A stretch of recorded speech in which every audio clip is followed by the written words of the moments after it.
Good afternoon, good evening, good morning, wherever you're watching us from. Thank you for tuning in to Uganda Crossroads. I am your host for the evening. My name is Alexandria Ouma, your host with the mostest. Again, I'm sorry for the late. Usually we do air on Saturday, but today we had a very, very important person in Boston, Massachusetts. So we wanted to take that advantage and just have a chance to sit down with him and chat and be. I'm sorry for the technical difficulties.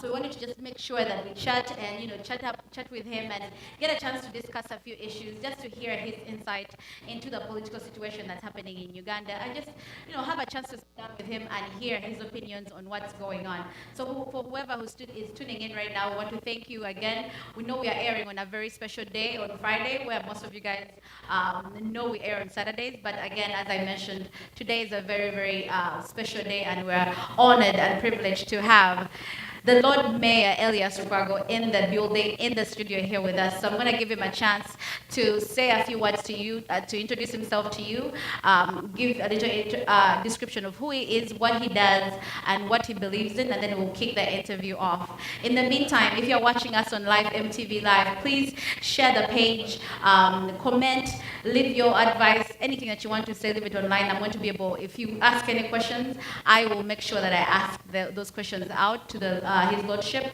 and we'll get that ball kicking and running. In the meantime, I want to thank you again for always tuning in, showing us support regardless of day, night, evening. We want to just thank you for that overwhelming support that we always get from you guys. So in the meantime, let's kick this off. His lordship, thank you so much for honoring our invite. I know you are you are traveling in the cold. It's extremely cold for you. It's something that you're not used to. But thank you again for traveling so far away and then coming and gracing us with your presence. So thank you so much. Thank you. It's my pleasure. All right. I'm going to give you a few minutes to just give us a small description of, for those two people who don't know you and what you do, and just give us a small introduction.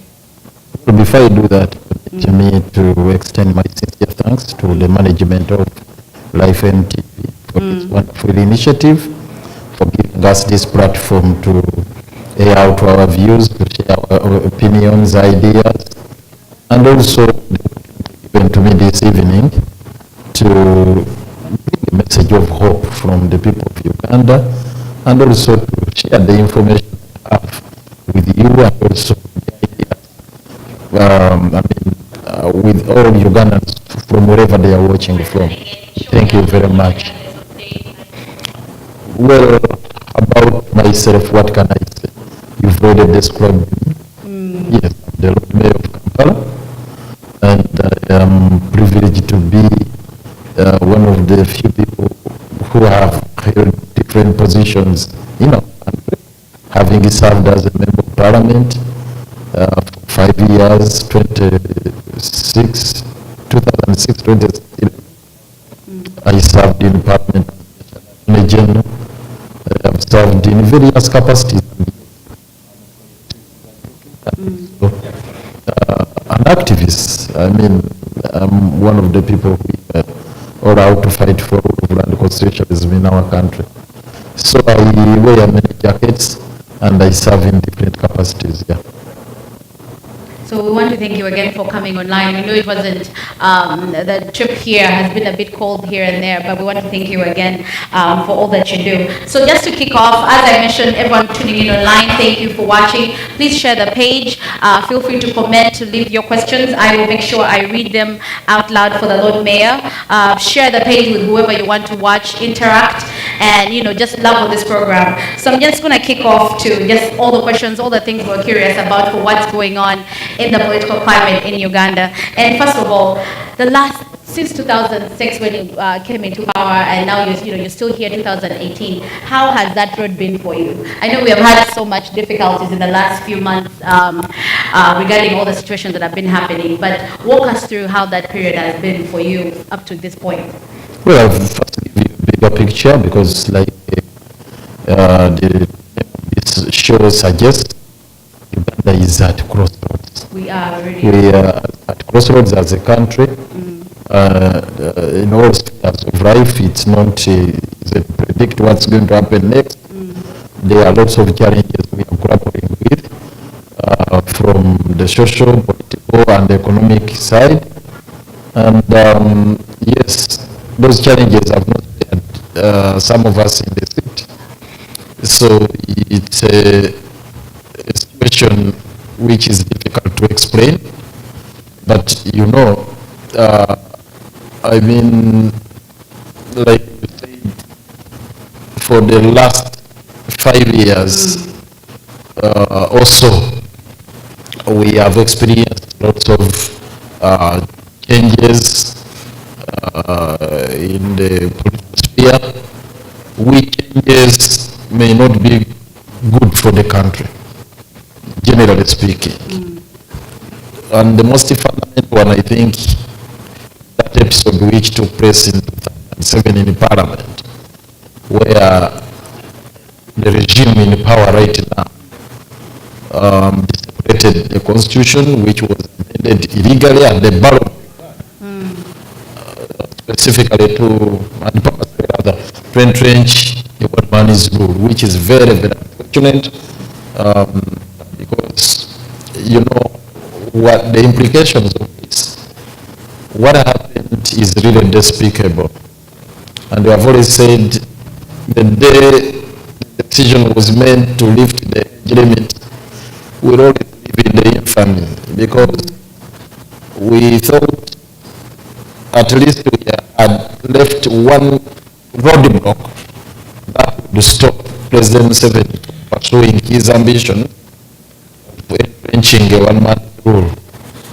Because like many of you are, aware, the background to the 1995 Constitution is very clear. We have a history of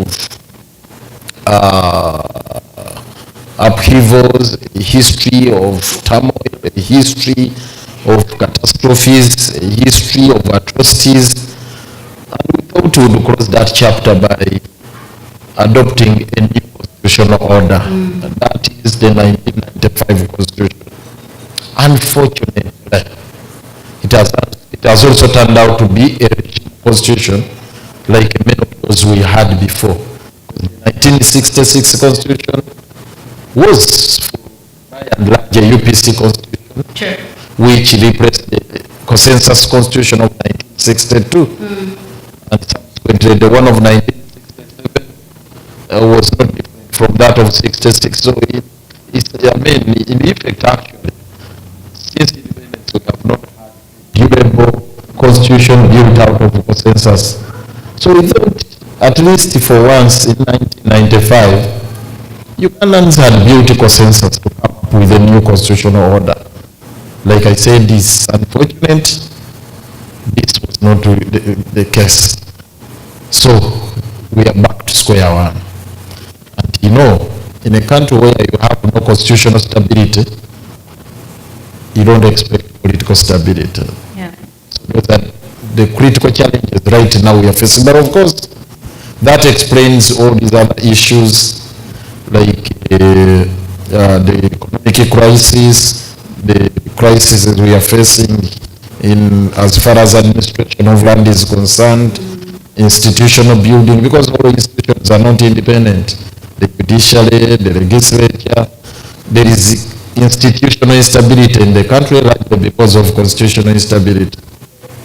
So generally speaking, those are the challenges we are facing as a country. I mean, we recognize the situation you've had. We recognize that you've been so vocal the last few months. We saw you being very detrimental during the time of Bobby Wine and you got incarcerated. During that time, you were everywhere. We saw you literally doing the most that you could at that time, and that was something good to see. You did your part in inspiring Ugandans to come up and rise up and fight the situation that it was at that time. So we want to thank you for just taking the time to go above and beyond. As a normal Ugandan citizen, we recognize that you did such a big part in our fight for power, depending on democratic change the way it was. Yes, you got people to raise their voices and say, hey, whatever is happening is not right. So we just want to say thank you. You mentioned all it was the Clarion call. I'm sorry, what did you say? Clarion call. I was responding to it. The constitutional command is addressing the issues of rule of law and constitutionalism, because issues of justice are matters which I take seriously. They are dear to me. That's very we want to thank you for just doing your part. So you mentioned all these things. We have economical breakdown that's happening, the security itself, which is a major issue, which I want to first touch on that. Exactly. Kampala is your city. You are the mayor of Kampala. Kampala is your city. What do you say? What is happening in regards to the security, in regards to the crime level going high? The police are taking matters into their own hands. What is causing this breakdown? Because we have so many things that have been happening in the news. We saw the gentleman who was dragged away in an unmarked taxi. We're seeing the police taking matters into their own hands, mishandling citizens. And this is happening all in the city. That is your home. This is something that you're responsible for. What do you have to say for that? What do you think is the underlying cause? Are you trying to suggest that I'm responsible for that? No. I want to hear from you what you think is happening and what you. But of course, there is total breaking down of systems in our country, including the social security, the security network. You've mentioned that incident where Ewan Yusuf Kawoya was abandoned into a minibus, whisked away by people in plain cloth, and was never formally charged in the courts of law. Sure. Up to now, government has not explained that incident. It's just a tip of the iceberg. Such things happen. Despicable things are happening in our country. It's a very complex situation, very unpredictable. And you've had cases of kidnapping, cases of called blood murder, you've had cases of incarceration, spouses, cases of persecution, and so on and so forth. So that explains to you kind of fragile security situation we are dealing with as a nation. You're asking the cause. You're asking me to explain the cause. I'll tell you, not even those within the security circles will explain. Not even the head of state, who should be the fountain of honor, commander-in-chief of the armed forces. Because on many occasions, you've seen him at a loss. And when he went to the vigil of the Ethical West, he could not tell what was going on in police. You recall how he said, Kayura, Sure. you need to kidnap your police. So eventually, you saw what happened to Kayura. And many of his lieutenants, and we are told down there cleaning up police, many were arrested, they were arraigned before the general court martial, the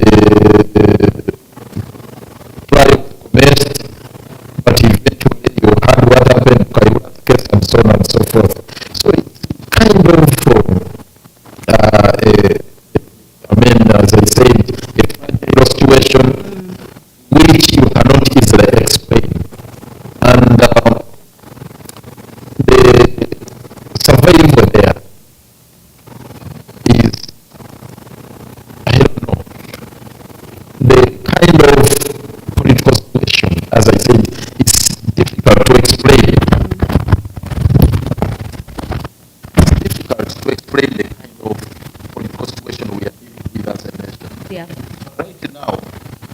the president came out and said he's going to, I think he rolled out what he called the 9 or 10 point program to address the security concerns.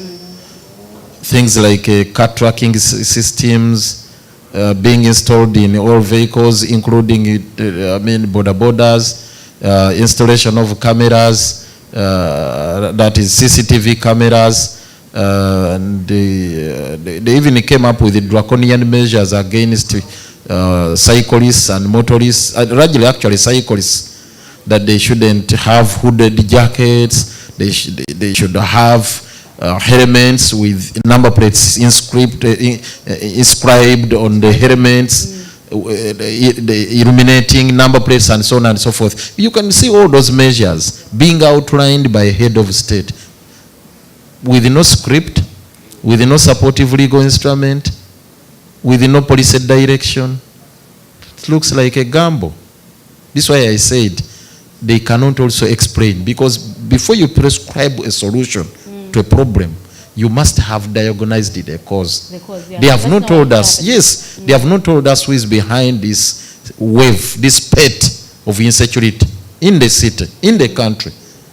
These endless murders, the murder of the Muslim clerics, yeah, those incessant murders, killings, the killings of women in Iwachiso and those other people, those panga-wielding people who come terrorize Wananchi. They have not explained why, the motive, because it's important. You just wake up one day and say Kawes has been killed, SSP Chirumira has been murdered, so and so is killed. They cannot explain it. It's terrible. And to make matters worse, just a minute, Alex, you can see some of us are candidates for the same. True. One time, yes, a list was, that you'd been receiving yes, this last yes, leaflets were saturated. And some of us were on the same. Our names were there. I saw you asked for extra security. I saw that happening. It's not that I asked for extra security. No. What I did is to bring the matter to the attention of the people who are responsible for our security. Because the Constitution commands the sitting regime to provide security to all Ugandans and our property. So basically that's what I was addressing. I said, please, I've received this threat, take action. It may be investigation and bring the culprits to book.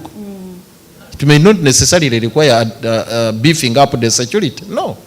You may not, because if you dig deep, you get into the root of the problem. But you detect, because it's the obligation of the police, it's the obligation of the security agencies to detect crime, prevent it, and nip it in the bud. But in most cases, they come to the scene of crime when it is too late. So they wait until the last minute. Yeah. No, even not the last minute, when incidents like murders have happened, to come and issue statements that we are going to do A, B, C, D. They roll out actually policy measures. And no follow-up is being made. So you do ask right now, they deceived the Ugandans that over 3,000 cameras are going to be installed in Kampala. You come to the streets of Kampala, are they there? The next thing they were talking about, that over 24,000 LDUs are going to be recruited and they are going to be deployed in Kampala. And this is actually going to worsen the situation, because you are bringing people who are going to be armed to the teeth. They are not well remunerated, well facilitated. Yeah. They are not paid. So how are you going to sustain them? You are worsening the situation. You are bringing people who are armed. There's no control of the gun. Then you are bringing people who are who are going to be half-baked. They are neither under UPDF nor are they under the police. It's just an outfit there, a security outfit which cannot be explained. So Ugandans are being taken for a ride. There is a lot of gambling. There is a lot of ad hocing.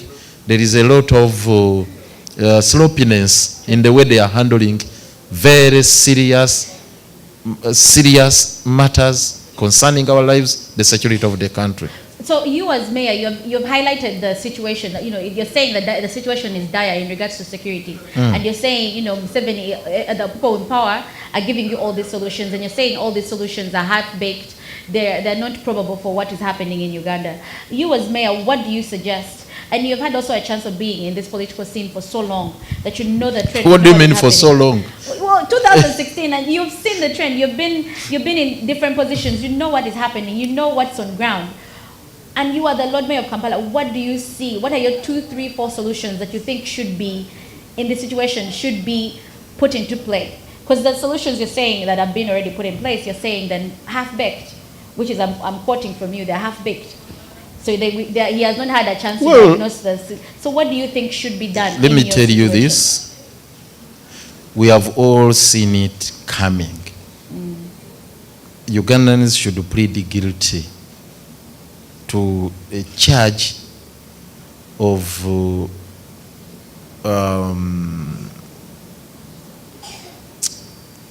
what should I say? Anyway, maybe we are all culpable, as I've said, because many times we have raised these issues and they have been swept under the carpet. Under the rug, yeah. Yeah, they have been swept under the carpet.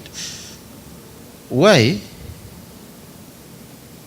You tend to rubbish them as political statements. You say, these ones are just politicking.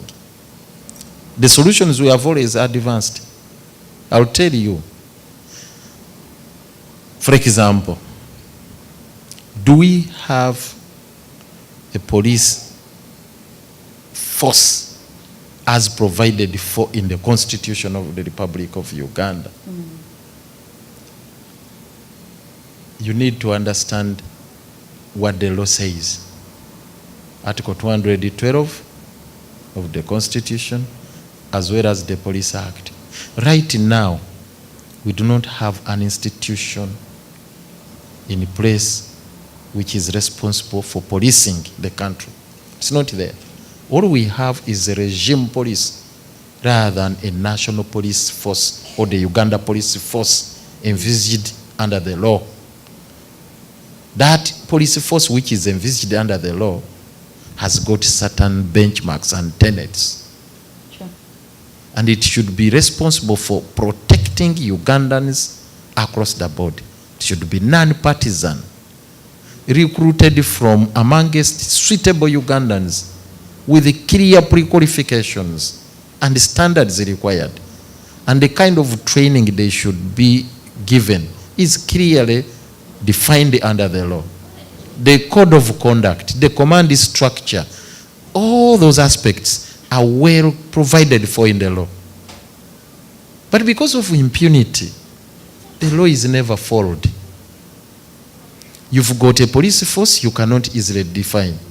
So many departments, so many units are mushrooming up. That's why I said, even if, when they pounce on Kawoya, for example, in broad daylight, and they arrest him, actually they kidnap him, I don't want even to say they arrested, they kidnap him. Yeah. The spokesperson for police could not explain.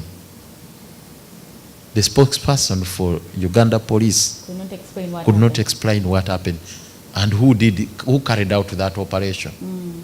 These are people who are brandishing AK-47. They are using, obviously, excessive force. They are brutalizing this man who is helpless. And the Kaima could not explain it. Because, you know, the security, kind of security agencies we have in the country are not those ones which are envisaged under the law. You have militias, so to speak, militias. And their duty is to keep the regime in power. Yeah. And that is dangerous. So these are very, very serious issues. They are matters of great national concern. Unfortunately, we do not have a remedy for that.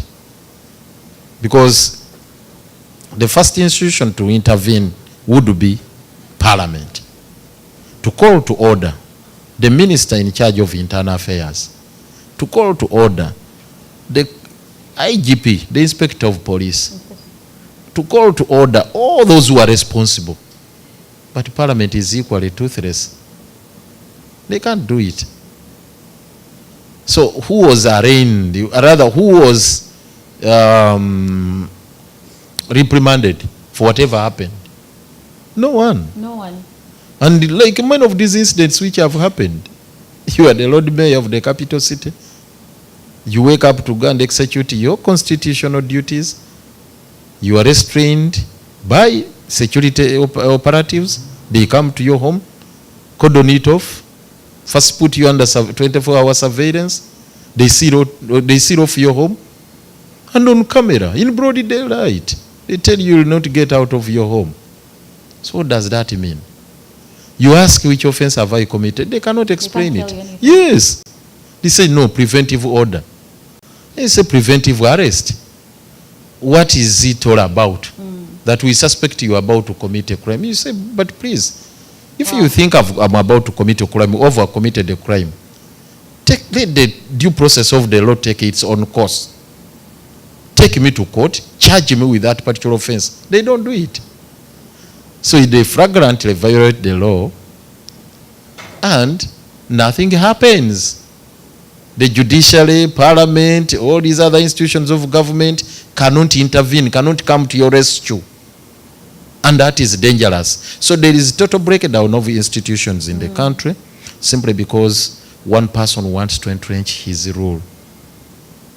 The Constitution has been rendered into a paper tiger. It's just a paper tiger. The Constitution is toothless. It's not in any way being respected.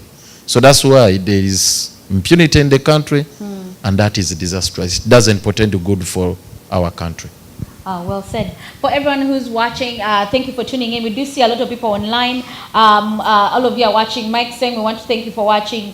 Junju Najibu, thank you so much. Evelyn Namsoke, thank you as well for always tuning in and supporting. And Princess Frida, thank you for the work you're doing. You're sharing the page. And yes, calling people to come and watch and invite. Guys, I know you have a lot of questions. I'm going to only allow a few questions for now to go to His Lordship. And he has a very strict time limit, so we're going to just push these questions through, and we're going to make sure that he does come back and answer those questions for you at a later date. But for now, we really have a few pressing questions and topics that we wanted to talk about, and just have to hear his opinion. So we want to just I'm going to apologize for now. I will read those questions another time, but for now I want to just get these topics off the table and we can continue. Now, your Lordship, I listen to Tamale Milundi a lot. And so does my producer. He's a big fan. So do half the Ugandans who are in the diaspora and all over the world. He keeps mentioning, since we're already talking on the topic of security, he keeps mentioning that Uganda is being run by the mafia. I did have a panel of people who are human rights activists here a few days ago, and every Saturday we have them here. I posed the question over and over again, and we're trying to research on who is ruling Uganda right now. So in your stand, because you've been here, you've been in this political system for so long, who in your own state is the mafia? Because it keeps repeating itself that Uganda is being run by the mafia. Who is the mafia in regards to your opinion? That sounds like a myth. It's a myth because it hasn't been explained or interrogated by any institution of government. Let me tell you, the first person to make such statement was the former vice president. He came out and the entire world, I shouldn't even say the country, was shocked when number 2 in the country says, I'm facing it rough within the system because the mafias have made life hard for me. I'm being witch hunted by a cartel, by mafia, by the mafias. Now, they said actually they were hounding him, they were trailing him, they were surveilling him, They even went up to his home. They were photographing his purpose and whatnot. He complained. One would expect that in such a situation, a high-ranking government official of that rank,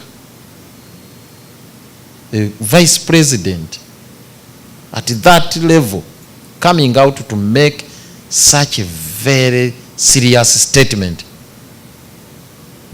and it is just passes like that. That tells you the crisis we are facing as a country. Because that would call for serious investigation first and foremost, or even an explanation from the head of state, the president himself. If your deputy is being witch-hunted by a team of mafias within the government, you are duty bound to investigate the same and explain to the country, to the nation, as to who is behind all that, who these mafias are. You are duty bound. It was his obligation. But I don't remember, to the best of my recollection, I don't remember whether he even ever issued a statement about it. Parliament. Did they call him to explain who these mafias are or were at that time? Nothing. So every other person who faces it rough from within the NRM, the explanation given, mafias. That this is a government of mafioris. They are mafias within government who are taking advantage of the breakdown of the state structure to perpetrate fraud. That is a very, very dangerous situation in the country. Because obviously, what these people are talking about, as I said, may sound to be like a myth. But it's a reality. It's a reality. But the mere fact that there are no institutions that are ready to take up the mantle, to take on the matters, to investigate the same, and explain to Ugandans, and even call to order those mafias, that tells volumes about the kind of crisis we are witnessing or experiencing as a country. It's true, actually. There are those mafias within the government. But who are they? It's a $1 billion question. Are there people you're suspecting? Are there people you would say suspect number one, I think you'd have to look in this corner or that corner? Is there anything you can name, or any organization you can say, you know what, look here, there must be someone here? You see, there is a trial which is going on here in America, in the federal court, where it is alleged that a certain government official from, I think it was Hong Kong,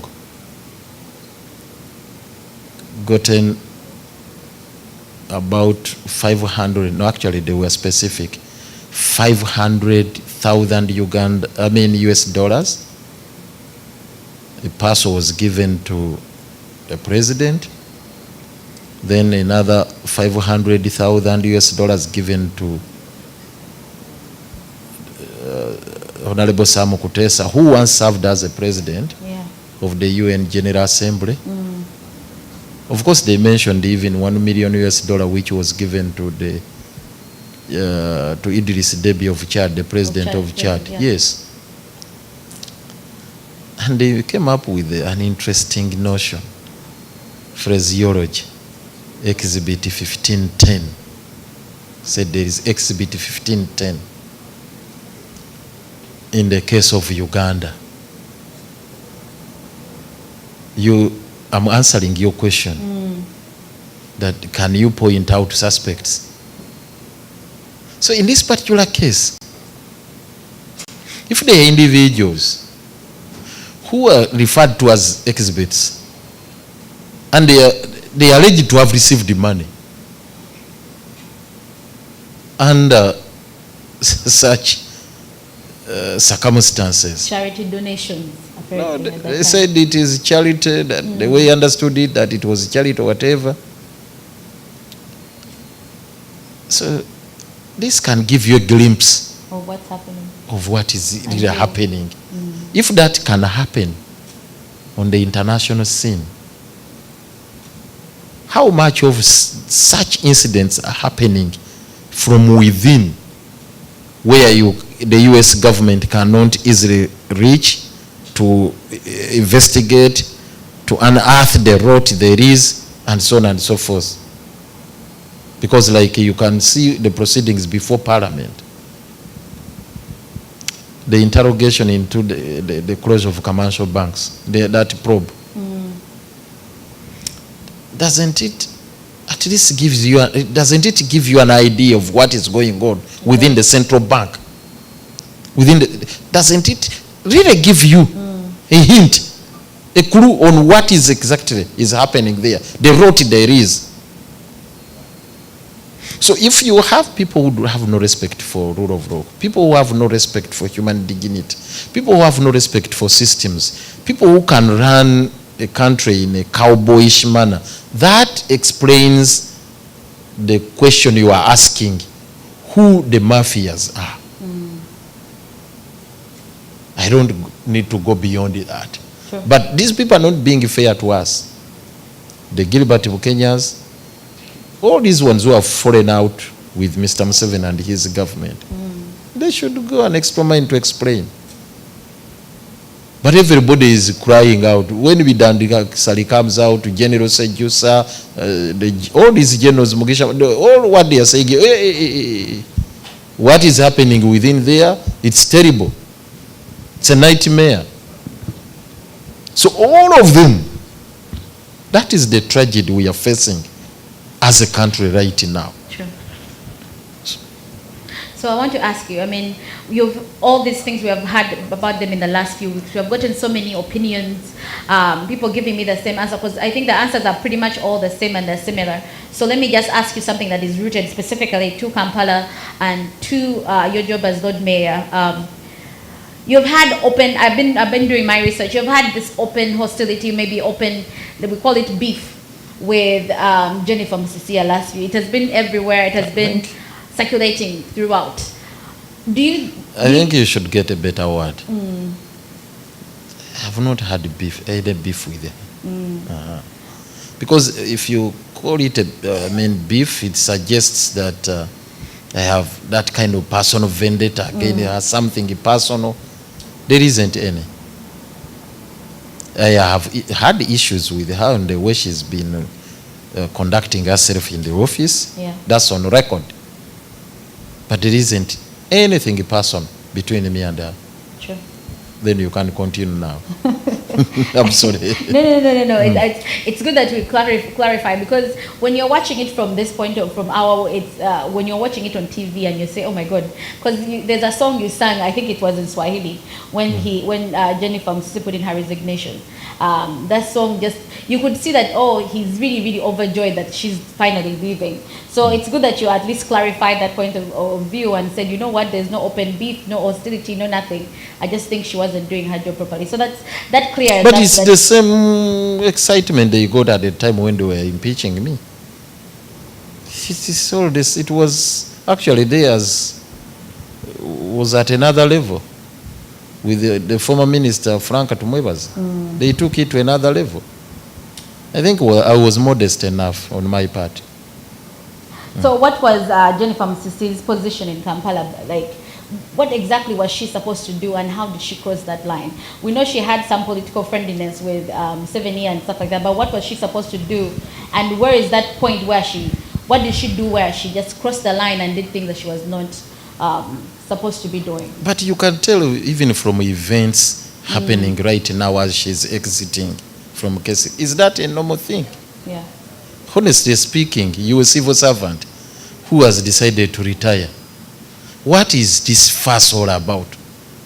That kind of halabalu, that kind of fanfare, the kind of razzmatazz now happening. It's like another episode of a carnival. You get it? Her exit is carnival-ish, kind of. What is that? You know, this is a person who has always wanted to, to showcase herself, not to showcase what we have as a city. In all these events that have been organized, like the City Festival and everything, it has always been about her self-promotion. That's not, part of her terms of reference. No. That sounds, it appears obviously. If you are an objective person, you could see that there is something wrong somewhere. To see a civil servant behaving that way, there must be something wrong. Otherwise, you've had civil servants in all these other offices, in different government departments. Do they behave like that? So where did she fail? What do you think she should have done? Where did she fail? Exactly. Because she's done some good. You see, she's been a square peg in a round hole. A square peg in a round hole. What do I mean? She's a politician in the office of a civil servant. She's been a politician occupying a position in a civil service. What she's doing, if she was a politician, that would be perfect in order. What she's doing right now on camera, that kind of showbiz. That is for us politicians. So actually, I wouldn't even fault her if she was a politician doing all that. But a civil servant, you can't behave like that. You cited her, and when you got kicked out, you cited her as being the main reason. She was the one pushing your exit. So is that what you're referring to? No. You mentioned her name and said she's basically the one to blame. No. Grandstanding is what I'm talking about. Grandstanding. Posturing. Grandstanding and posturing is what I'm talking about here. There is a lot of media breeze. And it's for a reason, by the way. That is politics. You saw what has been happening. It is politics. Yeah. It's intended to eclipse the person who should be occupying that particular position. You know, they are struggling to make her, they have always struggled to make her the face of Kampala, contrary to what the law says. The law is very clear. And the tradition, actually the system, the conventions provide that the road mayor is the face of Kampala. That's the tradition, worldwide. Those things of executive directors, minister, those are fictions. They are nowhere in world systems. You can't go anywhere. True, that's true. You come here to Boston and you find an executive director, or Waltham here. Those are fiction. Those are things which are alien. All they know here in Waltham, the face of Waltham or Boston is the mayor and the governor and the senators and whatnot. The political leadership. Those who are in charge of the bureaucracy of the city. Those who are in charge of the technical services, civil service, should take the back seat. But my dear sister Jennifer always wanted the front seat where she shouldn't be. If you want the front seat in any structure of government, go for elections. You compete for a political office. If you want to have a front seat, if you want that kind of showbiz, come for politics. So this is the reason I'm saying she's been a square peg in a round hole. Yes. So with her out, what next? What is it next that's going to happen next? With her resigning, are we looking at... You see, we are dealing with a system. There is politics which has helped her build that kind of image, that empire. Her reputation, yeah. So not reputation as such, the image, the kind of image she wanted to portray, that actually she's the face of Kampala, she's the one in charge, she's the Alpha and Omega, she has an empire, she's the one who makes things move. That actually it's a one-man's show. You get it? Yeah. They are systems. Because actually that is a microcosm of what is happening in the entire country. It's like what is happening within the NRM government. Mr. Museveni wants to show off, he's always grandstanding that actually is the only one who can deliver this country from the old. Yes, it is, he has killed all the institutions. He wants to portray himself as the Alpha and Omega, the only bull in the crowd. That is it. That's the image he wants to cut. And that has been actually cascaded. That's what is reflected in Kampala. So, if that does not change, of course, the situation will continue unabated. That is one. Two, the mindset. The mindset within this government. Mr. Museveni has not minced words about members of the opposition serving in various offices as trespassers. Actually, he thinks that I shouldn't even be in that office. Mr. Museveni believes that for you to be in a position to serve, you must be aligned to NRM. If you oppose the NRM, you should not serve. He said for the case of Lukwago, we diluted that position. We poured their water. And we left him with only padlocks and chains. Wow. That for the people of Kampala, they committed suicide by electing Lukwago and other opposition leaders. And that's the reason they should suffer. He said, you will pay for the decision you took not to vote for NRM candidates. Wow. So in case of MPs, he has already said, he has given the metaphor. He has always given a metaphor of a straw which is blocked. Say, for your case, you opted for a straw which is blocked. You will not siphon the juice. That is the mindset I'm talking about. If the new executive director comes to serve within that kind of environment, with that background, with that mindset, don't expect any miracle to happen. It's going to be business as usual. Nothing will happen. Nothing will change. Save for the excesses of the party. Because in my language, we have a saying, bachinanisa kyagala nga mukomubbi yazadde abalongo. They are those who are sent as proxies to deliver a particular mission for President Yoweri Museveni. But they also have their own personal idiosyncrasies or attributes which make them behave outrageously. That normally happens. So that has been the case with some of these proxies who have been sent before, including the former minister for Kampala, Honorable Franka Tumwebaza. Yeah, sure. Wow. I mean, powerful words coming from you. If you've mentioned opposition and you're mentioning Museveni and the opposition, do you think the opposition has the power to change, do you think the opposition has the power to change the political system? If the election does happen, do you see the opposition taking on Museveni and actually winning? Or do you think it's just going to be standard? Museveni will come back again, business as usual, continue. Do you see the opposition actually taking on that mantle and putting him out of power? You see, talking about elections in Uganda, is like, you know,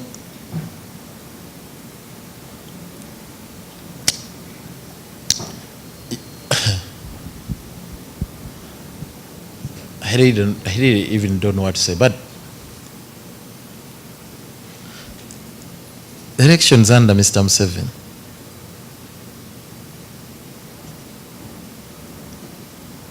it is a mirage. You're talking about a mirage.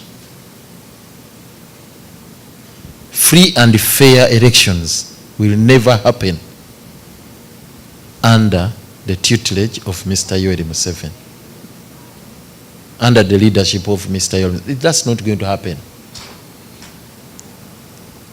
So for you to suggest that, yes, do you foresee a situation where you will defeat Museveni at the polls, is maybe to say that a miracle is going to happen, that we shall have an independent electoral commission that can come out in the open and boldly say, Mr. Museveni, stop, pack and go.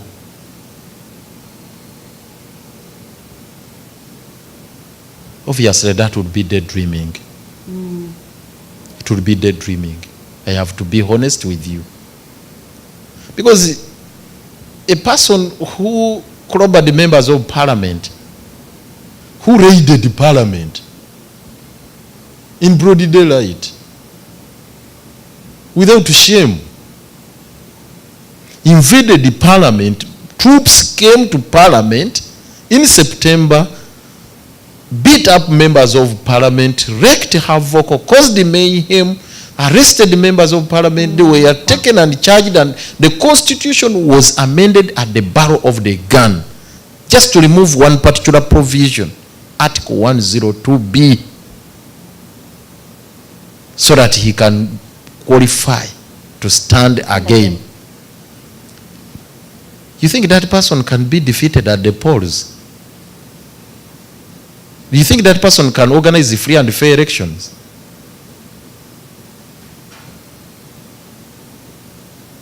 So, there are things which we are trying, or we are thinking about as members of opposition. There are strategies we have to undertake. And as we talk, some of us are back on the drawing board.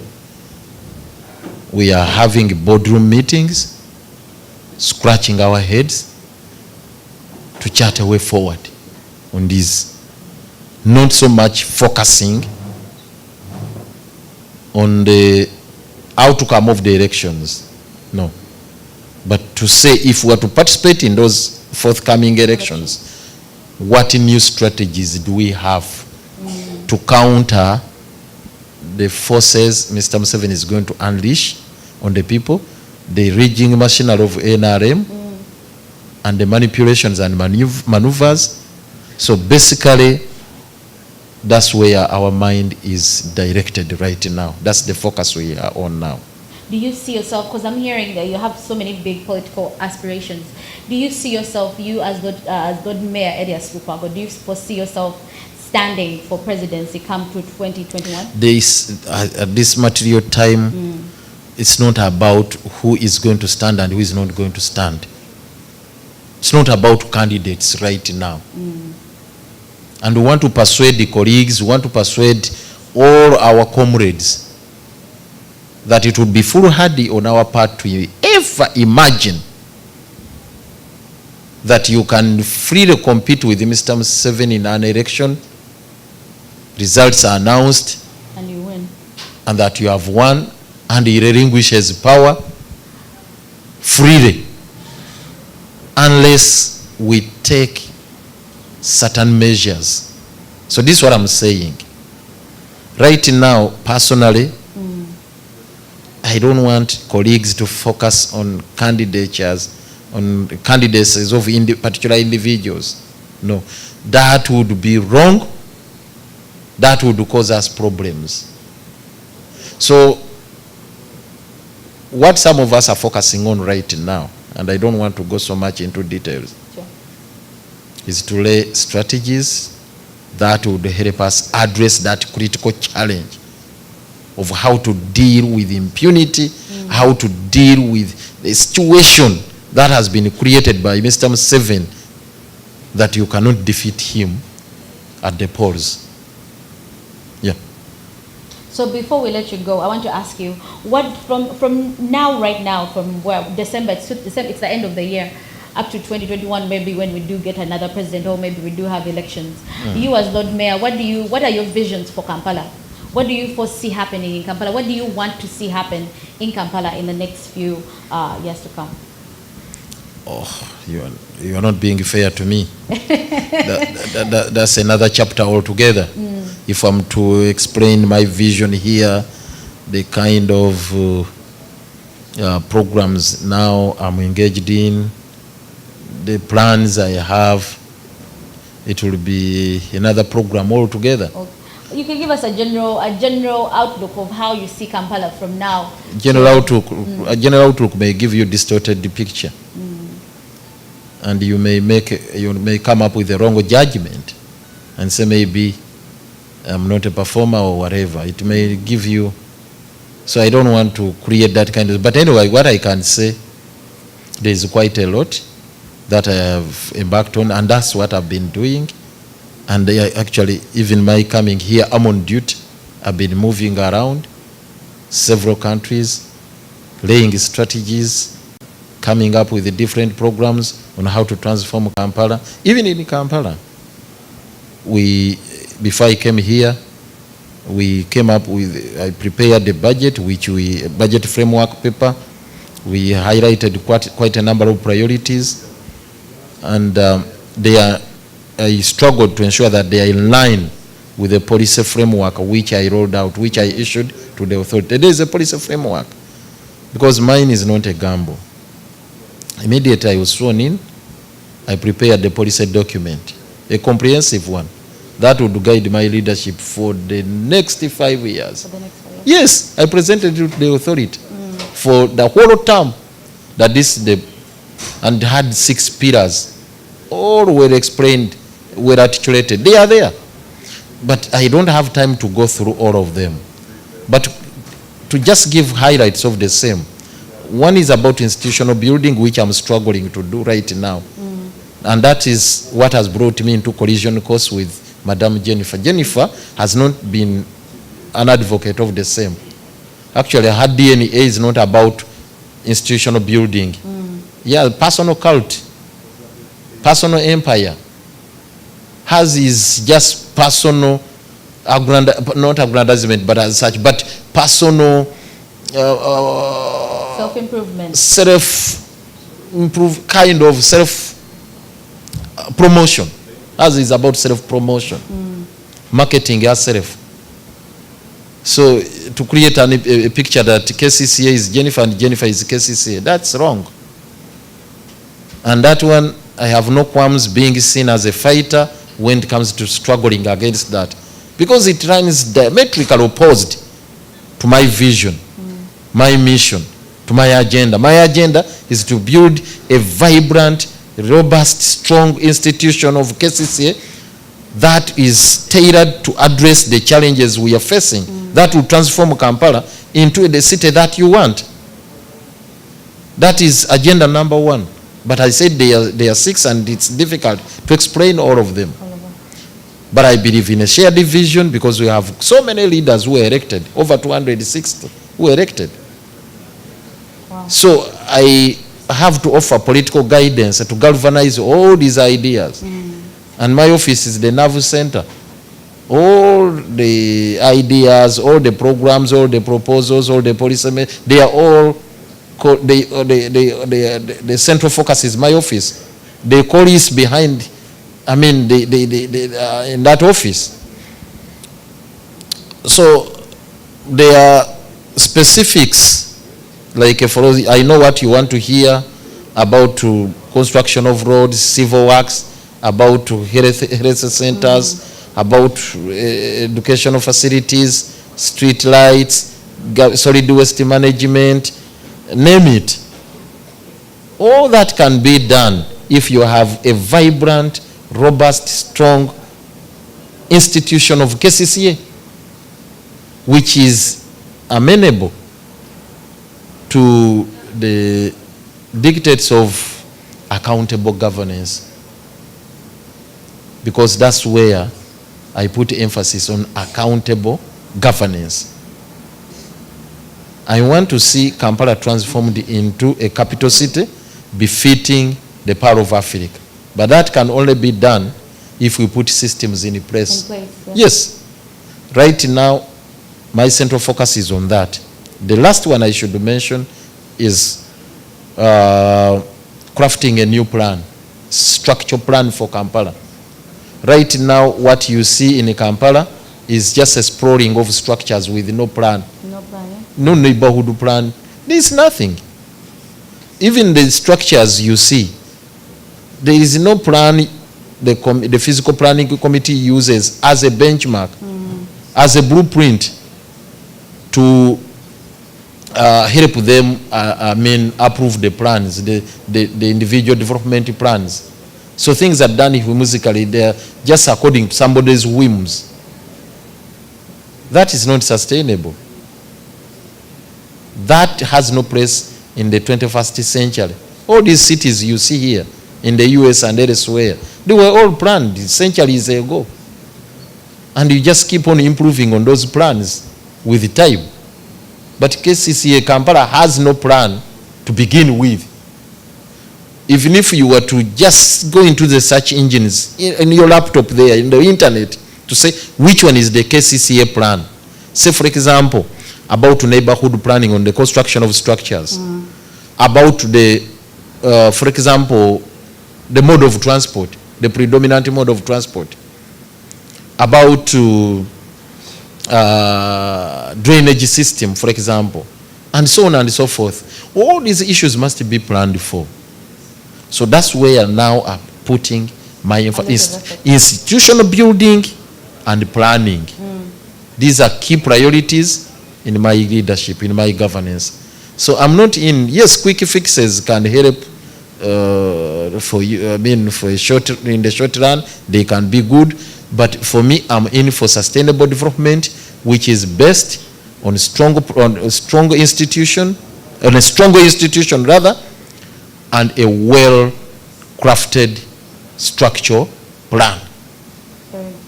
Very wise words coming from Lordship Arias Lukwago. For everyone who has been tuning in, we want to thank you so much for the love that you have shown the show. We see a lot of people who are tuning in. Isaac Atedega, thank you for watching. Chizito Geoffrey, wherever you are, thank you for watching. We also have Eddie Kenzo who has tuned in to watch. Thank you for also supporting. We see you, so thank you for watching. We do have Princess Frida, thank you for doing the job that you're doing. We are awesomely amazed that you continue loving on this show, but thank you so much. Before we let you go, we have one last question, Your Lordship. What do you, with the political system being as it is, the security being as it is, what is your message to all Ugandans, all Kampala? I don't know how they would call a person who lives in Kampala. Everyone living in Kampala, what is your advice on how to live in the next few months, actually the next few weeks, months, leading up to the election? What is your advice for just the ordinary man moving forward? Would you remind them the title of this program?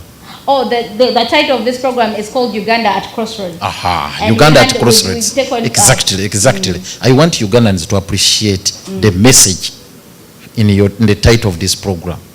Thank you very much. That message is very critical. That as we talk right now, Uganda is at crossroads. There are those who have not appreciated that. There are those who think that these are just illusions. No. So you just understand that if we are at crossroads, we don't know which direction to take. Which political trajectory are we taking as a country from this particular point A where we are to point B? How do we go there when you have no sense of direction? This country is now in a very hopeless situation in all spheres of life. The social life, political life, economic life, and even in your domestic affairs, we have no sense of direction. So that kind of country is dead, is on the precipice. It's on the brink of becoming a failed state. So the earlier you wake up, the better. And I think Ugandans should pick a leaf from what happened, the tragedy the country suffered recently. on Lake Victoria.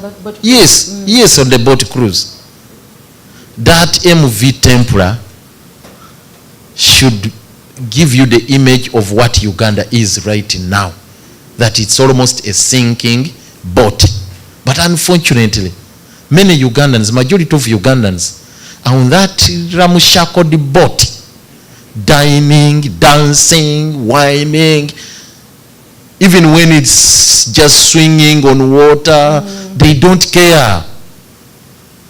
They see it that is about to sink, but they are not bothered. Bagenda na bigenda. They are just dancing. They are all over. They are saying, those Lukwagos, the politicians, go and hang. I just go and make your noise. You get it? That noise, actually, if you listen to those stories of the survivors of that MV Templar, they are those, actually there's somebody who came with a canoe and he warned those people and said, you people, that boat is about to sink. Those of you who want to save your lives, jump on our canoe, we take you to the shore. Many said, mugende temutumalira budde. Nogamba, you people, eryato ligenda kubbira lye mulimuli ligenda kugwamu. Said, hopeless, go. Twala eriyo olugezigezi. You get it? This is what is happening. We are telling many Ugandans that the boat is about to sink. They are saying, twala eri namwe abyobufuzi mwatutama. You get, and that is the tragedy. That is the tragedy we are facing in Uganda. That's the reason I'm calling upon members, I mean all Ugandans across the board, wherever you are watching from, in diaspora, kindly think about your country. It's an MV Templar, a catastrophe in waiting. I thank you. There is a question that someone has posed online that I wanted to ask you before we close. Seranga Alozias is saying, but how can we get hope, yet you opposition leaders have failed to cooperate? Everyone is just money-minded. You see? Who tells you it's the obligation of the opposition to rescue Uganda? That it's their own primary obligation? I share the same obligation as you and everyone else. It's all our obligation. You are Ugandan. Look at Article 3 of the Constitution. You see, this is where people go wrong. To look at it as if it is a fight between Museveni and the opposition. No way. If you have no hope in the current opposition, you also have an obligation to stand up, to be counted. And you say, I have no faith in the regime, I have no confidence in the opposition, for me, this is what I'm going to do. You get it? But it doesn't give you a license to sit back with your hands folded simply because you have no confidence in the current opposition. No way. They're just waiting to be rescued. That's what they're doing. You see, whom did you hire to do that job for you? Who was hired to do it for you? So if you have no faith in the opposition, that we are disorganized, we are corrupt, we are what, kindly take up the mantle. You also come up. Because myself, I wasn't paid by anyone to rise up. You get it? For me to respond to the clarion call, who told me to do so? It was self-motivation. And for information, some of us don't even have godfathers that was even ever pampered or even in any way assisted by anyone to rise up. No way. No way. We just took on the challenge and said, no, I can't sit back when things are going astray. Let me also do something about my country. And that's the reason I'm here. And even to appear on this program here, for the time you have given me here, I'm trying to put a brick on my country. So, those messages, I don't think, come from genuine Ugandans who want to see sanity in our country. Those who want to see sanity in our country shouldn't be cynical like that man. The gentleman. Yes. We want to thank you so much for coming to us and just having a chance to talk to us and sharing your views of how you see Uganda, what you see Uganda doing and going forward. So we want to thank you so much for just honoring our invitation. Most welcome. Thank you. I think you're going back in a few days. We do wish you a safe flight. So hopefully you get there safe and enjoy the holidays. For everyone tuning in, I want to thank you for just being online, sharing the love. You have posted a lot of questions, but unfortunately we're not able to read all of them at the same time. We have managed to read one, and I want to thank you for that question that you did pose. Other questions, we're going to get to them, and we're going to pose them to His Lordship, and he will have a chance to answer all your questions one-on-one when he gets the chance. But I want to thank you for sharing the page, loving on the page. Please don't forget to like our page. It's called Live MTV Live. Like the page and just sign up for those notifications so that you know when the show is airing and when you're coming on and all our show times. This is Uganda Crossroads. We talk about anything that's concerning Uganda right now, and we just want you guys to share with us your comments. Tell us what we're doing, if we can, how we can improve, and if you have anyone you think has an opinion that they want to share with the rest of the world, please feel free to leave us messages like that in our inbox. But for now, I want to thank you for just tuning in online. Everyone who has been online, commenting, liking, sharing the page. Thank you so much. I didn't have a chance of calling you guys out by name because the time has been very limited and His Lordship has somewhere else we have to be. But for everyone who has shown us all amazing love, thank you, thank you, thank you.